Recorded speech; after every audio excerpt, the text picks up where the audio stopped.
We often do a lot of theoretical calculations on three-phase induction motors, but more often our students are not aware about how the coils are wound in the stator. We completely leave it to the motor manufacturers. In course of running, if something goes wrong, if one or two coils are burnt or damaged, and if it requires complete new winding, it is left to the repairing houses.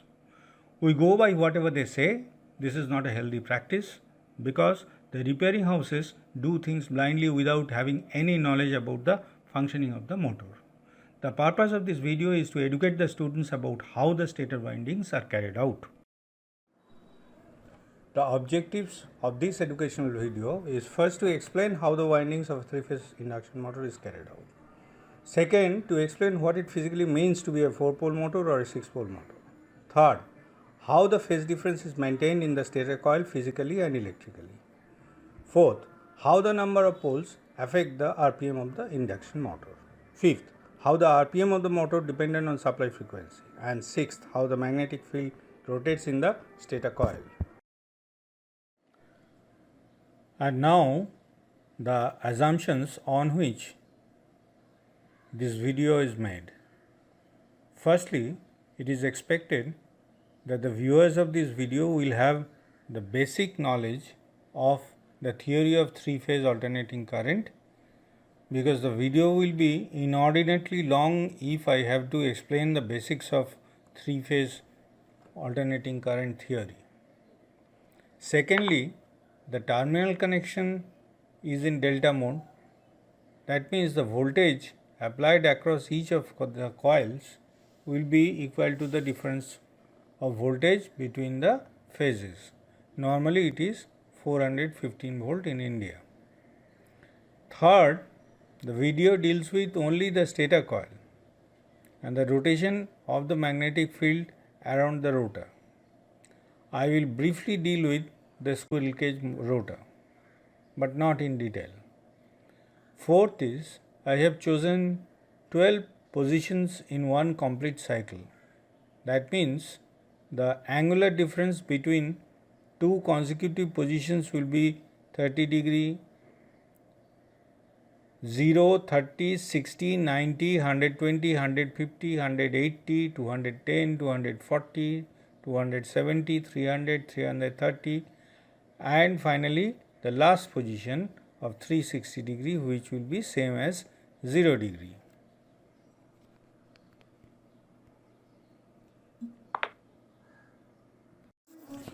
Let me now present to you one single cycle showing the current flowing through all the three phases, red, yellow and blue. In India, supply frequency is 50 cycles per second. I presume the viewers of this video are well aware of phase vector diagram, popularly known as phasor diagram of all three phases, where the angular difference between red and blue, blue and yellow, yellow and red are maintained at 120 degrees.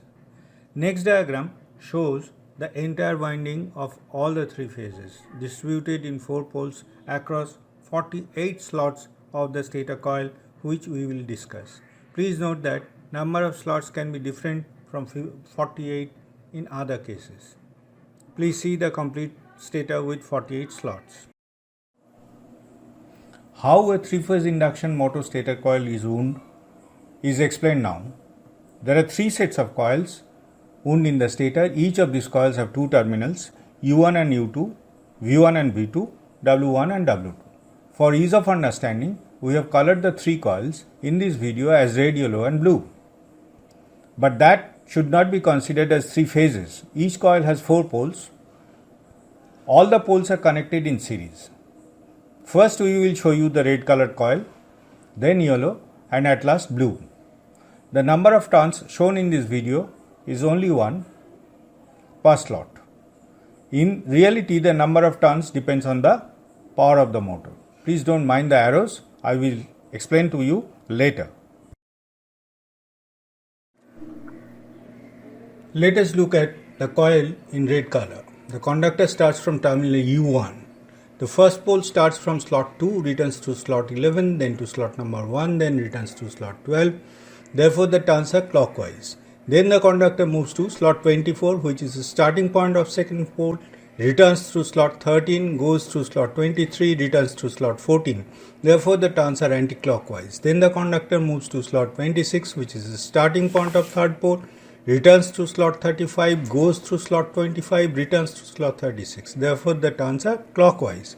Then the conductor moves to slot 48, which is the starting point of fourth pole, returns to slot 37, goes through slot 47, then returns through slot 38. Therefore, the turns are anti-clockwise. Then the conductor ends with terminal U2. So the first pole is clockwise, the second is anti-clockwise, the third is clockwise, and the fourth is anti-clockwise. Next, let us look at the coil in yellow color. The conductor starts from terminal V1. Now here is a point to ponder. The yellow coil starts at slot 18, exactly 16 slots away from the red coil, which started at slot number 2. Since there are 48 slots, this is the physical 120 degree angular difference that we discussed earlier. The first pole starts from slot 18, returns through slot number 27, then goes through slot number 17, then returns through slot 28. Therefore, the turns are clockwise. Then the conductor moves to slot 40, which is the starting point of the second pole, and returns through slot 29, goes through slot 39, returns to slot 30. Therefore, the turns are anti-clockwise. Then the conductor moves to slot 42, which is the starting point of the third pole, returns through slot 3, goes through slot 41, returns through slot 4. Therefore, the turns are clockwise. Then the conductor is led to slot 16, which is the starting point of fourth pole, returns through slot 5, goes through slot 15, then returns through slot 6.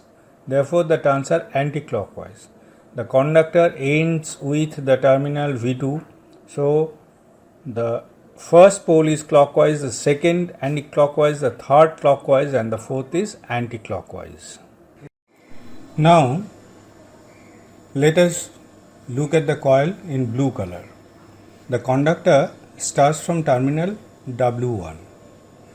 It goes through slot number 34. It returns through slot number 43, then goes through slot number 33, returns through slot 44. Therefore, the turns are clockwise. Then the conductor is led to slot 8, which is the starting point of the second pole, then returns through slot 45, then goes through slot 7, returns through slot 46. Therefore, the turns are anti-clockwise. Then the conductor is led to slot 10, which is the starting point of the third pole, then returns through slot number 19, goes through slot number 9, and returns to slot number 20. Therefore, the turns are clockwise. Then the conductor is led to slot 32, which is the starting point of the fourth pole. The conductor goes through slot 32, returns through slot 21, then goes through slot 31, then returns to slot 22. Therefore, the turns are anti-clockwise. The conductor ends with the terminal W2. So, the first pole is clockwise, the second is anti-clockwise, the third clockwise, and again the fourth is anti-clockwise. Please note that starting slot of the coils are slot 2, slot 18, and slot 34. The differences between them are 16 slots. The physical difference between them are exactly 120 degrees. Similarly, the coil ends with slot 38, slot 6, and slot 22, exactly 120 degree apart. We will explain now why the coils are wound like this. Now, let us go back to the current flow diagram through the red, yellow, and blue coils.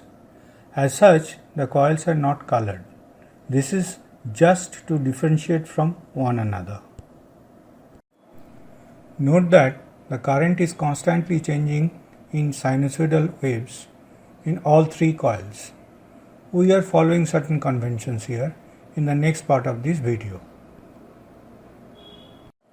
The diagram on the screen represents one complete cycle. There are 50 cycles in 1 second. That means the x-axis represents the time scale from 0 to 1 by 50 seconds. The y-axis represents the magnitude of current. Above the zero line, the current flow is represented by a cross inscribed in a circle. The higher the current, the bigger is the circle. It also means the current is flowing from the viewer into the screen. Below the zero line, the current flow is represented by two concentric circles. The higher the current, the bigger are the circles. It also means the current is flowing from the screen towards the viewer.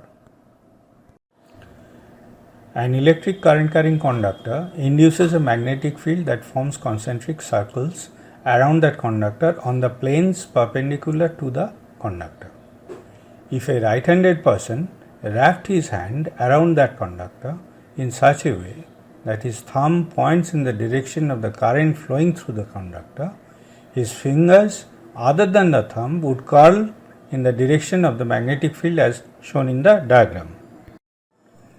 The slots are stationary, but the current in the slots are changing in such a manner as if they are rotating. From the peak value, the magnitude of the current is gradually reducing. After attaining zero value, the current is changing direction, that is changing from concentric circles to cross and from cross to concentric circles. The magnetic field created by the current also start to rotate. The rotation of the magnetic field will be shown in the next part of this video. The rotation of the magnetic field causes the rotation of the rotor. In a squirrel cage rotor, the conductors run parallel to the slots. A magnetic field, when cuts conductors perpendicularly, a current is induced, which opposes the cause of such induction.